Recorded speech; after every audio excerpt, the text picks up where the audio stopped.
Hello, everybody. Scott Golden here with the Golden Opportunities Coaching YouTube channel and the uh, almost daily audios we do here.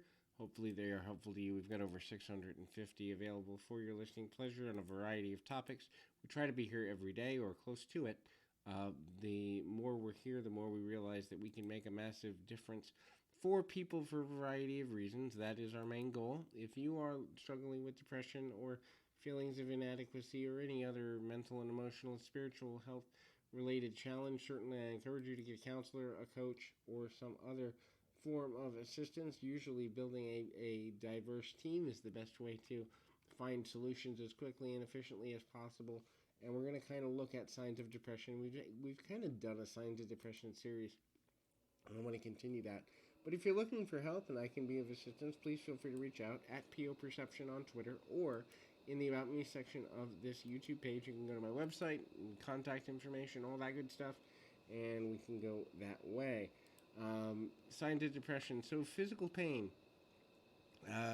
The ability to kind of, get to a place where you are always in pain, but you don't know why. It's idiopathic, idiosyncratic, meaning that there isn't a medical diagnosis for it, and you continue to have a lot of, you know, stress, and you continue to have increase in pain or frequency of pain or severity of pain, but there's no medical cause, or it's hard to find a medical cause. They're throwing things out there and they don't make a lot of sense. This can be a sign of depression because when your mind is constantly stressed, your body will feel it, and I've learned this in a regular basis. The next is you kind of fidget a lot. You are in motion a lot. This is because whether you realize it or not, you're trying to find some place where you belong. And so, physical motion, whether it's wringing your hands or shifting from foot to foot or kind of swaying back and forth, rocking, or just getting up and not being able to sit still, going for walks, pacing, and all of that, you're going to fidget, you're going to move because you're trying to create change, and motion is a way to create change, which actually is healthy if you're focused and you acknowledge that you're doing it for that reason. If you don't know why you're doing it, though, it can be a sign of depression that, in fact, you are unaware of.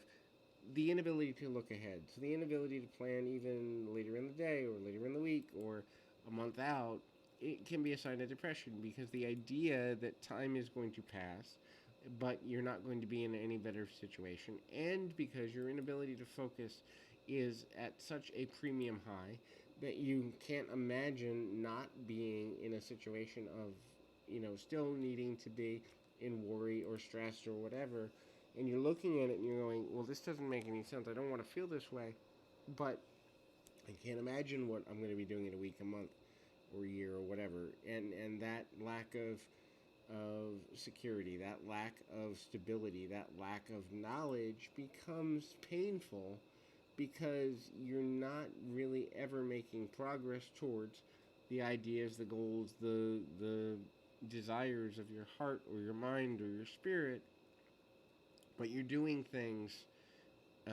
regardless that may not be leading you in a direction you want, but it's still there. It's still a focal point. And so that's helpful. It can be helpful anyway, to kind of look at that and see if that's part of your pattern. Understanding that patterns are a major part of this. Depression does follow patterns. One thing that won't follow a pattern when you're depressed is your need schedule. So sleeping and eating, primary needs. You may eat more and sleep less. You may sleep more and eat less. But those two things, sleeping and eating, will see drastic changes. When you notice drastic changes, but you don't have a derivation for them, you don't understand why. This can be a sign of depression sneaking up on you because you can't rest and you can't enjoy things you used to enjoy. Lots of people enjoy rest, they enjoy good sleep, but when you're constantly stressed out or in fight or flight mode, enjoying that sleep is often difficult. Next is lower sex drive, but lower intimacy drive on an emotional level too. Your desire to connect with people will be down. Your desire to be physically intimate will be down. Your desire to be near people will be down. Isolation becomes a focal point just because you think you're going to get time to think and figure things out, but in reality, what you're trying to create is the most non-disturbed environment possible, which leads to social and sexual isolation. The next is you take risks that you normally wouldn't. So, whether it's speeding in a car, whether it's dependency on substances, alcohol, drugs, and the like, whether it's telling people how you feel that where you normally wouldn't be vocal, all of that can be super, super valuable in that way. So, I'm going to grab my phone here really quickly. The final major to moderate factor is your gut health.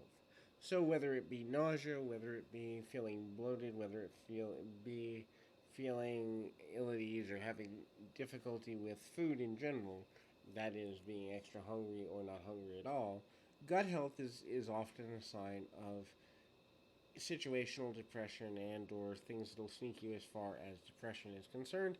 Hopefully this is helpful. I encourage you to keep your feet on the ground, your mind in the moment. Until next time, everybody.